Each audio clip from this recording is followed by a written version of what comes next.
بسم اللہ الرحمن الرحیم نحمدہ ونصلی علی رسولہ الکریم اما بعد 15 روزہ اسلامی عقائد کورس کا 19واں عنوان ہے اہل سنت والجماعت۔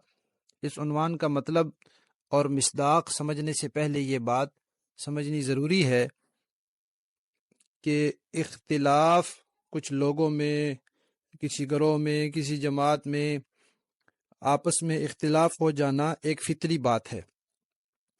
جیسے دنیاوی معاملات میں، انتظامی معاملات میں، سیاسی معاملات میں اختلاف ہو جاتا ہے، اسی طرح دینی معاملات میں بھی اختلاف پہلے بھی رہا ہے، اب بھی ہے، آئندہ بھی رہے گا۔ تو یہ جو دین میں اختلاف ہوتا ہے یہ 3 طرح کا ہے۔ ایک اختلاف ہے اصولی اختلاف، اس کو کہتے ہیں کفر اور اسلام کا اختلاف۔ دوسرا اختلاف ہے سنت اور بدعت کا اختلاف، اور تیسرا اختلاف ہے اجتہادی اختلاف۔ اصولی اختلاف کا مطلب یہ ہے کہ ضروریات دین، یعنی جو چیزیں پورے یقین کے ساتھ حضور سے ہم تک پہنچی ہیں، ان چیزوں میں سے کوئی آدمی کسی چیز سے انکار کر دے اور اس سے اختلاف رکھے تو وہ آدمی مسلمان نہیں رہتا، اس کے ساتھ پھر ہمارا اختلاف کفر اور اسلام کا اختلاف ہے۔ سنت اور بدعت کے اختلاف کا مطلب یہ ہے کہ صحابہ کرام سے جو چیزیں ثابت ہیں اور اس امت نے 1400 سال کے جو صحیح العقیدہ علماء ہیں انہوں نے ان کو اتفاقی طور پر قبول کیا ہے، ان کو کہتے ہیں مسلمات اہل سنت۔ اہل سنت کی اتفاقی چیزیں، ان سے اگر کوئی شخص اختلاف کرتا ہے تو وہ اہل سنت کے دائرے سے باہر ہو جاتا ہے، پھر اس کے ساتھ ہمارا اختلاف سنت اور بدعت کا ہوتا ہے۔ تیسرا اختلاف ہے اجتہادی اختلاف، کہ جو مسائل شریعت کے جو مسائل قرآن و سنت اور صحابہ کرام کے اتفاقی فیصلوں میں واضح نہیں ہیں، ان میں پھر مجتہدین جن کو اللہ تعالیٰ نے اجتہاد کی صلاحیت دی ہے، وہ اپنی کوشش کرتے ہیں کہ قرآن و سنت کو سامنے رکھ کر ہم اس میں شریعت کی منشا معلوم کر سکیں۔ تو پھر جو ان کی سمجھ میں آتا ہے وہ بتا دیتے ہیں کہ مجھے اس بارے میں یوں لگتا ہے کہ قرآن و سنت کی منشا یہ ہے۔ تو اس میں کیونکہ ہر ایک کی سمجھ الگ ہے، ہر ایک کے فہم کا الگ درجہ ہے، اس لیے اس میں اختلاف ہو جاتا ہے، اور وہ اختلاف کوئی برا نہیں ہے۔ نبی کریم صلی اللہ علیہ وسلم نے فرمایا کہ اس طرح کا جب اختلاف ہوگا میری امت میں تو اس میں بھی رحمت ہوگی۔ تو یہ جو اجتہادی اختلاف ہے یہ تو کوئی برا نہیں ہے، لیکن اس سے اوپر درجے کے جو 2 اختلاف ہیں، سنت اور بدعت کا اختلاف اور اصول کا اختلاف یعنی کفر اور اسلام کا اختلاف، یہ برے ہیں، ان سے منع کیا گیا ہے۔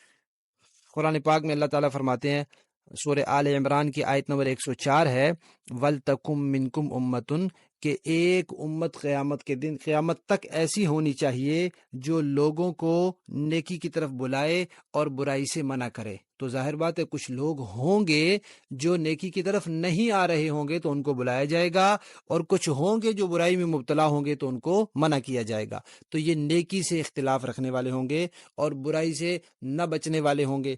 اسی طرح آپ صلی اللہ علیہ وسلم نے فرمایا کہ تم میرے بعد بہت اختلافات دیکھو گے۔ یہ ابو داؤد شریف کی روایت ہے، تو اس سے بھی پتہ چلا کہ اختلافات ہونے ہیں۔ ابو داؤد شریف کی ایک اور روایت ہے، آپ صلی اللہ علیہ وسلم نے فرمایا کہ قیامت سے پہلے تاریک اندھیری رات کی ٹکڑوں کی طرح فتنے ہوں گے، اور اتنے زیادہ ہوں گے کہ صبح کو انسان مومن ہوگا تو شام کو کافر، شام کو مومن ہوگا تو صبح کو کافر، صبح کو صحیح عقیدے لے کر گھر سے نکلا، کسی نے کوئی بات غلط عقیدے والی ڈال دی اور وہ دل میں بیٹھ گئی اور اس نے بٹھا لی اور اس بات کو مان لیا، تو شام کو جب گھر واپس آئے گا تو یہ کافر ہوا ہوگا۔ اسی طرح آپ صلی اللہ علیہ وسلم نے فرمایا، ترمذی شریف کی روایت ہے کہ میری امت میں 73 فرقے ہوں گے۔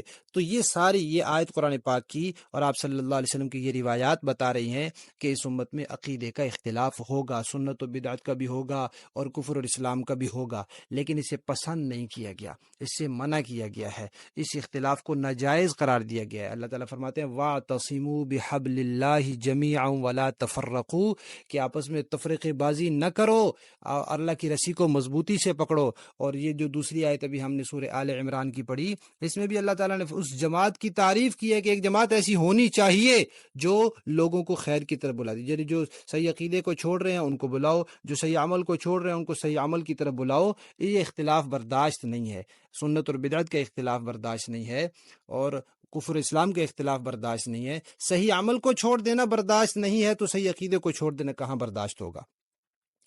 پھر آپ نے یہ بھی فرمایا، آپ صلی اللہ علیہ وسلم کا ارشاد ہے کہ کچھ لوگ میری امت میں ایسے رہیں گے جو اس دین کی حفاظت کریں گے، جو کچھ گمراہ قسم کے لوگ اس میں تحریف کریں گے اور اس کو نقصان پہنچانے کی کوشش کریں گے، یہ ان کے حملوں سے دین کی حفاظت کریں گے۔ اور آپ صلی اللہ علیہ وسلم نے فرمایا، مسلم اور ترمذی کی روایت ہے کہ میری امت میں ایک جماعت ہمیشہ ایسی رہے گی جو حق پر غالب رہے گی، دلائل کے اعتبار سے حق کو غالب رکھے گی، کوئی نقصان پہنچانے والا ان کو نقصان نہیں پہنچا سکے گا۔ لوگ ان کو تانے دیں گے فرقہ واریت کے، لوگ ان کو تانے دیں گے دوسری چیزوں کے، لیکن وہ کسی کی ملامت کی پرواہ نہیں کریں گے۔ تو یہ تو پیشین گوئی ہو گئی کہ اختلاف ہے، ہوگا، عقیدوں کا اختلاف بھی ہوگا، ہونا نہیں چاہیے، لیکن جب ہوگا تو پھر ہم نے کیا کرنا ہے؟ ہمیں لاوارث نہیں چھوڑا، ہمیں اپنی مرضی پر نہیں چھوڑ دیا کہ خود ہی کوئی طریقہ اختیار کر کے اس سے بچ جانا، نہیں، ایسا نہیں کیا، بلکہ ہمیں ایک معیار دیا ہے، ایک کسوٹی دی ہے، ایسے فتنوں کے زمانے میں اپنے آپ کو ان سے بچانے کے لیے ایک طریقہ بتایا ہے۔ وہ معیار اور کسوٹی کیا ہے؟ وہ صحابہ کرام ہے۔ صحابہ کرام شرعی پیمانہ ہے۔ آپ حضرات نے دیکھا ہوگا ہمارے ہاں باٹ ہوتا ہے کلو کا، اب بعض لوگ باٹ تھوڑا سا چھوٹا بنا لیتے ہیں، اس کا وزن کم ہوتا ہے تو چیز دوسری طرف پھر تھوڑی جاتی ہے، تو حکومت نے پھر اپنا ایک پیمانہ بنایا ہوتا ہے، وہ پورا ناپ تول کے صحیح پورا 1 کلو کا بنایا ہوتا ہے۔ اب جب وہ دکانوں پر حکومت کے کارندے چکر لگاتے ہیں تو ترازو کے ایک پلڑے میں وہ سرکاری پیمانہ رکھتے ہیں اور دوسرے میں اس دکاندار کا پیمانہ رکھتے ہیں، اگر وہ اس پر پورا اترے تو ٹھیک ہے، نہیں پورا اترے تو غلط ہے۔ تو وہ جو سرکاری پیمانہ ہوتا ہے اس کو کوئی نہیں چیلنج کرتا، دکاندار یہ نہیں کہتا کہ یہ غلط ہے، بلکہ اس کو اپنی غلطی تسلیم کرنی پڑتی ہے۔ تو صحابہ کرام جو ہیں یہ شرعی پیمانہ ہیں، ان کی کسی بات کو غلط نہیں کہہ سکتے، ہاں ان کے مطابق ہم دیکھیں گے جو بات ان کے مطابق نہیں ہے وہ غلط ہے، صحابہ کرام ٹھیک ہیں۔ تو اللہ تعالیٰ نے اور اللہ کے رسول نے صحابہ کرام کو پیمانہ بنایا۔ قرآن پاک میں اللہ تعالیٰ نے فرمایا فَإِنْ آمَنُوا بِمِثْلِ مَا آمَنْتُمْ بِهِ فَقَدِ اهْتَدَوْا، صحابہ جیسا ایمان لاؤ تو پھر ہدایت پاؤ گے۔ اور حضور نے فرمایا، ابو داؤد و ترمذی کی روایت ہے، علیکم بسنتی و سنت الخلفاء الراشدین المہدیین، تم پر میری اور میرے ہدایت یافتہ خلفائے راشدین کی سنت جو ہے وہ لازم ہے، انہیں مضبوطی سے پکڑ لو۔ اور آپ نے فرمایا کہ میری امت میں، ترمذی کی روایت ہے کہ 73 فرقے ہوں گے، 72 دوزخ میں جائیں گے، ایک جنت میں جائے گا۔ پوچھا گیا کون سا؟ آپ نے فرمایا جو میرے اور میرے صحابہ کے طریقے پر ہو۔ تو اسی طرح ایک روایت ہے مشکات شریف کی، آپ صلی اللہ علیہ وسلم نے فرمایا کہ حق پرست گروہ وہ ہے جو میری خلفائے راشدین کی اور صحابہ کی پیروی کرے گا اور بدعت سے بچتا ہوگا۔ تو پہلی بات یہ ہوئی کہ اختلافات فطری چیزیں ہوتے رہتے ہیں، دین میں بھی ہیں، رہیں گے، لیکن اجتہادی اختلاف تو ٹھیک ہے، لیکن باقی دونوں درجے کے اختلافات کو شریعت نے برداشت نہیں کیا، پسند بھی نہیں کیا، برداشت بھی نہیں کیا، اس سے منع کیا ہے۔ اور ایک جماعت اللہ تعالیٰ نے ایسی رکھنی ہے جو ایسے لوگوں کے حملوں کا اور ان کے غلط نظریات کا رد کرتی رہے گی۔ اور آپ صلی اللہ علیہ وسلم نے ایسے زمانے میں اپنی امت کے لیے صحابہ کرام کو معیار اور نمونہ بنا دیا ہے۔ اہل سنت والجماعت، اہل سنت والجماعت کا مطلب ہے سنت والے اور جماعت والے، یعنی حضور کی سنت اور حضور کی جماعت دونوں کو معیار ماننے والے۔ تو اہل سنت کا مطلب یہ ہے کہ جو قرآن کو بھی دین کا اصول مانتے ہیں، حضور کی سنت کو بھی دین کا اصول مانتے ہیں، اور صحابہ کرام کی جماعت کو بھی دین کا اصول مانتے ہیں۔ جیسے قرآن میں کوئی بات بالکل واضح ہے، اس سے کوئی اختلاف نہیں کر سکتا، کسی کو اجازت نہیں ہے کسی کو کہ اس سے اختلاف کرے۔ حضور کی سنت میں جو بات واضح ہو اور صحیح مضبوط ذریعے سے پہنچ جائے، اس سے اختلاف کی کسی کو اجازت نہیں ہے۔ اسی طرح صحابہ کرام جب کسی بات پر اتفاق کر لیں تو اس سے اختلاف کی بھی کسی مسلمان کے لیے گنجائش نہیں ہے۔ بس اہل سنت والجماعت کا یہی مطلب ہے کہ جو قرآن و سنت کے ساتھ ساتھ صحابہ کو بھی حجت مانتے ہیں اور صحابہ کی اتباع کو لازم قرار دیتے ہیں۔ آپ دیکھیں، فنی چیزیں ماہرین سے سیکھی جاتی ہیں، کوئی کتاب پڑھ کے پائلٹ نہیں بن جاتا، کوئی کسی کا بیان سن کے ڈاکٹر نہیں بن جاتا، اسی طرح کوئی دین کی 2-4 چیزیں پڑھ یا سن کر عالم نہیں بن جاتا دین کا۔ صحابہ نے دین حضور سے سیکھا ہے، اس لیے جنہوں نے حضور سے سیکھا ہے وہی معیار ہیں، جنہوں نے نہیں سیکھا وہ معیار نہیں بن سکتے۔ جیسے نبی کریم صلی اللہ علیہ وسلم کی اطاعت یہ اللہ تعالیٰ کی اطاعت کا نمونہ ہے، ایسے صحابہ کرام کی پیروی حضور کی اطاعت کا نمونہ ہے۔ حضور کے اسوہ کو اللہ تعالیٰ کی منشا سے جدا نہیں کیا جا سکتا، ایسے صحابہ کے طریقے کو حضور کے طریقے سے جدا نہیں کیا جا سکتا۔ جب حضور نے خود اس کو اپنے ساتھ جوڑا ہے کہ میرے اور میرے صحابہ کے طریقے پر، تو اب قیامت تک کی کوئی ایسا پیدا نہیں ہوا کہ جو صحابہ کو حضور سے جدا کر دے، یہ صحابہ کے طریقے کو حضور کے طریقے سے جدا کر دے۔ آپ صلی اللہ علیہ وسلم نے فرمایا کہ جب فتنے ہوں گے اس میں ایک گروہ حق پر ہوگا، وہی جنت میں جائے گا، صرف ایک جنت میں جائے گا، یعنی عقیدوں کی بنیاد پر جو جا رہا ہے وہ صرف ایک جنت میں جائے گا، اور وہ کون ہوگا؟ جو میرے اور میرے صحابہ کے طریقے پر، ایک روایت میں حضور سے اور باقی روایات میں صحابہ کرام سے اس کا نام منقول ہے۔ صحابہ نے فرمایا اہل سنت والجماعت ہوں گے۔ اب اس زمانے میں قرآن بھی تھا، حضور نے یہ نہیں فرمایا وہ اہل قرآن ہوں گے۔ اس زمانے میں حدیث بھی تھی، حضور نے یہ نہیں فرمایا وہ اہل حدیث ہوں گے، حضور نے فرمایا وہ اہل سنت والجماعت ہوں گے۔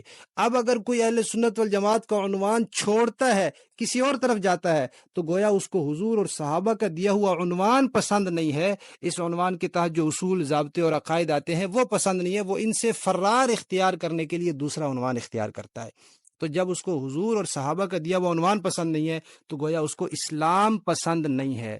تو یوں کہتے ہیں کہ جس کو اہل سنت والجماعت کا عنوان گویا صحابہ کرام پسند نہیں ہے اور صحابہ کرام کی جماعت کو حجت سمجھنا پسند نہیں ہے، تو اس کو اسلام ہی پسند نہیں ہے۔ ویسے بھی قرآن کی طرف، تفسیر کی طرف نسبت کرنا، حدیث کی طرف نسبت کرنا، یہ ایک علمی تعارف ہے۔ جو لوگ تفسیر میں ماہر گزرے ہیں ان کو اہل تفسیر کہا جاتا ہے، جو حدیث کے ماہر عالم گزرے ہیں ان کو اہل حدیث کہا جاتا ہے، جو صرف نحو لغت کے ماہر گزرے ہیں ان کو اہل صرف، اہل نحو، اہل لغت کہا جاتا ہے۔ لیکن جتنے بھی صحیح العقیدہ لوگ گزرے ہیں مسلک اور عقیدے کے اعتبار سے سب نے اہل سنت والجماعت کا عنوان ہی اپنایا ہے، چاہے وہ امام بخاری ہو، امام مسلم ہو، امام ابو حنیفہ ہو، امام شافعی ہو، امام غزالی ہو، امام رازی ہو، جتنے بھی گزرے ہیں سب مسلک کے لحاظ سے اہل سنت والجماعت تھے۔ اس لیے ہمارا پورا تعارف یہ ہے، ہم مسلمان ہیں، الحمدللہ ہم مسلمان ہیں، لیکن پورا تعارف یہ ہے کہ ہم سنی مسلمان ہیں، کہ اسلام کے ضروریات دین کو بھی مانتے ہیں اور ضروریات دین کے دائرے میں ہم صحابہ کو بھی، قرآن و سنت کے ساتھ صحابہ کو بھی واجب الاتباع سمجھتے ہیں۔ اب یہ جو چار بڑے ائمہ ہیں، حضرت امام ابو حنیفہ، امام مالک، امام شافعی، امام احمد رحمۃ اللہ علیہم، یہ سارے عقیدے کے اعتبار سے اہل سنت والجماعت ہے۔ محدثین جتنے بھی گزرے ہیں، امام بخاری، امام مسلم، امام ترمذی، امام نسائی، امام ابن ماجہ، امام ابو داؤد، اور جتنے محدثین، یہ سب عقیدے کے اعتبار سے اہل سنت والجماعت ہے۔ مفسرین جتنے گزرے ہیں سب عقیدے کے اعتبار سے، اولیاء جتنے گزرے ہیں، حضرت خواجہ معین الدین چشتی اجمیری ہیں، حضرت شیخ عبد القادر جیلانی ہے، حضرت خواجہ بہاؤالدین نقش بند ہیں، اور جتنے بڑے بڑے لوگ گزرے ہیں، حضرت بہاؤالدین زکریا ہے، یہ سب کے سب لوگ عقیدے کے اعتبار سے اہل سنت والجماعت ہیں۔ حضور نے فرمایا ہر صدی میں اللہ تعالیٰ ایک مجدد بھیجتے ہیں، جو لوگوں نے دین میں غلط باتیں شامل کر لی ہوتی ہیں وہ مجدد ان سے دین کو صاف کرتا ہے۔ تو جتنے بھی مجدد آئے ہیں وہ سب کے سب اہل سنت والجماعت ہیں۔ تو ساری بات کا خلاصہ یہ ہے کہ اللہ تعالیٰ اور اللہ کے رسول نے فرمایا کہ اختلافات تو ہوں گے، اور یہ بھی فرمایا کہ اہل حق کا ایک گروہ ہوگا، اور یہ فرمایا کہ وہی گروہ جو ہے وہ جنتی ہوگا۔ اس کا نام کیا ہے؟ اہل سنت والجماعت۔ اس کی پہچان کیا ہے؟ حضور کی طرح حضور کے صحابہ اور جماعت صحابہ کی پیروی کو بھی لازم پکڑتے ہیں اور ان کو بھی حجت سمجھتے ہیں۔ اس لیے یہودی جو اسلام کے اصل دشمن ہیں، جنہوں نے حضور کو زہر تک دیا، حضور کو شہید کرنے کی سازشیں کی، حضور کو معاف نہیں کیا، ہمارے نبی کو انہوں نے معاف نہیں کیا، وہ ہمارے دین کو کیسے بخشیں گے؟ انہوں نے ہمارے دین کو ملیا میٹ کرنے کے لیے اسی وقت ایک تحریک کھڑی کر دی جو صحابہ سے بد اعتمادی پیدا کرتی ہے۔ وہ جانتے ہیں کہ اگر صحابہ سے اعتماد اٹھ گیا تو ان کا دین ختم ہو جائے گا۔